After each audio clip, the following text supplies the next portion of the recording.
याचिकेची अंतिम सुनावणी सुरू आहे। 8 डिसेंबर, 11 डिसेंबर, 3 जानेवारी, 4 जानेवारी, 5 जानेवारी आणि आज 8 जानेवारीला 6व्या दिवशी हे कामकाज चाललं।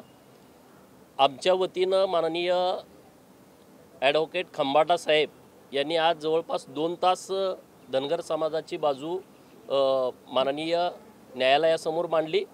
अनेक वेगवेगळे पुरावे न्यायालयाच्या समोर सादर केलेले आहेत। उद्या परत एकदा सुनावणी ठेवलेली आहे। आज कामकाज पूर्ण झालेलं नाही, तर उद्या परत दुपारी 2:30 वाजता ही सुनावणी होणार आहे। तर तुमच्या वतीनं काय बाजू मांडण्यात आली आज खंबाटांच्या वतीने? धनगर समाजाच्या वतीनं जवळपास 63 पुरावे हे न्यायालयाच्या समोर सादर केलेले आहेत। त्यामध्ये वेगवेगळ्या राज्यातील काही पुरावे आहेत, महाराष्ट्रातील काही पुरावे आहेत, धनगर जमात राज्यात अस्तित्वात नाहीत त्याच्याबाबतचे पुरावे सरकारच्या न्यायालयाच्या समोर मांडलेले आहेत। असे अनेक विषय मांडलेले आहेत। बाकीचे काही तोंडी पुरावे पण तिथं माननीय वकील साहेबांनी सादर केलेले आहेत।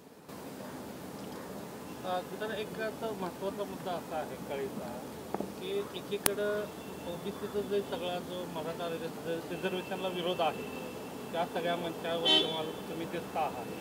तर अशा वेळेला असंही समाजामध्ये चर्चा आहे की इकडे धनगर समाज मराठ्यांना आरक्षणासाठी विरोध करतो, तर तोच धनगर समाज पुन्हा अनुसूचित जमातीत आदिवासींच्या याच्यावर अतिक्रमण करतो, अशी एक चर्चा। बघा, हा गैरसमज लोकांचा आहे। मुळात सगळ्यांनी हा विषय नीटपणे समजून घेतला पाहिजे। आदिवासी जमातीचं आरक्षण आणि अनुसूचित जातीचं आरक्षण हे लोकसंख्येच्या टक्केवारीवरती दिलं जातं। लोकसंख्येच्या प्रमाणामध्ये राजकीय, शैक्षणिक आणि नोकरीतलं आरक्षण दिलं जातं।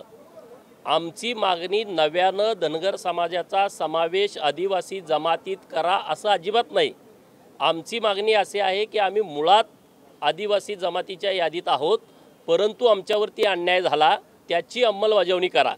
आणि त्यामुळं धनगर समाजाच्या आरक्षणाची अंमलबजावणी झाल्यानंतर कुणावरती अन्याय होण्याचा प्रश्नच येणार नाही। कारण आता या राज्यामध्ये 2011च्या जनगणनेनुसार 1,05,00,000 आदिवासींची जनसंख्या आहे आणि त्या लोकसंख्येच्या आधारे 25 आमदार आणि 4 खासदार निवडून जातात आणि त्या अनुषंगानं 9.35% आरक्षण नोकरीतलं आणि शिक्षणातलं मिळतं। धनगर समाजाच्या आरक्षणाची अंमलबजावणी झाल्यानंतर आता आमचं ऑलरेडी 3.5% ते तिकडे वर्ग होईल आणि जेव्हा जनगणना होईल त्या जनगणनेमध्ये धनगर समाजाची संख्या मोजली जाईल आणि तितकी संख्या त्या आरक्षणामध्ये प्लस होईल। त्यामुळे कुठल्याही आदिवासी जमातीवरती अन्याय होण्याचा प्रश्नच उद्भवणार नाही। ओबीसी आरक्षणाचा विषय पूर्णपणे वेगळा आहे आणि आदिवासी जमातीचं जे आरक्षण आहे आणि धनगर आरक्षणाची अंमलबजावणी हा विषय पूर्णपणे वेगळा आहे।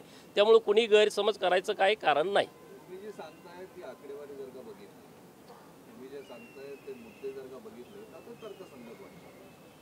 जर सगळंच तर्कसंगत आहे तर किती वर्ष झाले चक्राच का मारताय? मग तुमचं आतापर्यंत कोणत्याच राजदरबारी का नाही मांडणं बांधलं झालं? बघा, हा विषय तर सगळ्यांच्याच मनातला प्रश्न आहे जो तुम्ही विचारला। मुळात धनगर समाजाची संख्या महाराष्ट्रात मोठ्या प्रमाणात आहे आणि धनगर समाजाच्या आरक्षणाच्या अंमलबजावणीमुळं महाराष्ट्राचं पूर्ण गणितच बदलू शकतं। त्यामुळे आम्हाला वाटतंय आम्हाला न्याय मिळायला उशीर झाला, पण आता आमचा न्यायदेवतेवरती प्रचंड विश्वास आहे। मराठा म्हणतात की ओबीसी आम्ही आहोत, ओबीसी म्हणतात मराठी आक्रमण करताय, आदिवासी म्हणतात की धनगर आमच्यावर आक्रमण करताय। या अशा प्रकारची चर्चा जी आहे किंवा हे जे आरोप आहे हे राजकीय षडयंत्र आहे कसं? बघा, मुळात आदिवासी जमातीमध्ये अतिक्रमण करण्याचा विषयच येत नाही। आदिवासी जमातीपैकी काही 10% लोकच या रिझर्वेशनचा लाभ घेतात। या महाराष्ट्रामध्ये अशा असंख्य जमाती आहेत, त्यामध्ये एक मोठ्या प्रमाणात 33 आदिवासी अन्यायग्रस्त जमाती आहेत की त्यांना अजून एसटीचा दाखला मिळाला नाही आणि 94 अशा जमाती आहेत ज्या छोट्या छोट्या आहेत। त्यांना जी एसटीची लिस्ट आहे पहिल्यांदा इंग्रजीमध्ये होती, ती परत हिंदीमध्ये केली आणि 1990ला मराठीत केली।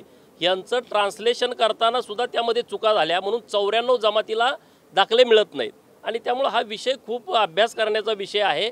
आम्ही कुणावरती अन्याय करण्याच्या दृष्टिकोनातून धनगर समाजाच्या आरक्षणाची अंमलबजावणी करत नाही। कुणाला राजकारण करायचं आहे त्याला राजकारण करू द्या। आम्ही कायदा मानणारी लोक आहोत, त्यामुळे आता न्यायालयात पण आम्ही लढाई लढतोय आणि आम्हाला ठामपणे विश्वास आहे की आमचे सगळे पुरावे बघितले तर आम्हाला न्याय मिळेल अशी एक आम्हाला आशा आहे। अरे आता काम तर चालू आहे, उद्या आणखी कामकाज चालणार आहे। उद्या जर कामकाज संपलं तर पुढं कळेल आपल्याला किती दिवसात रिझल्ट येईल तो.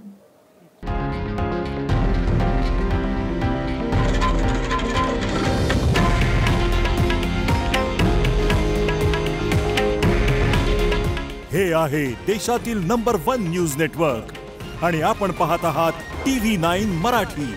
काळजी तुमची, हित महाराष्ट्राचं.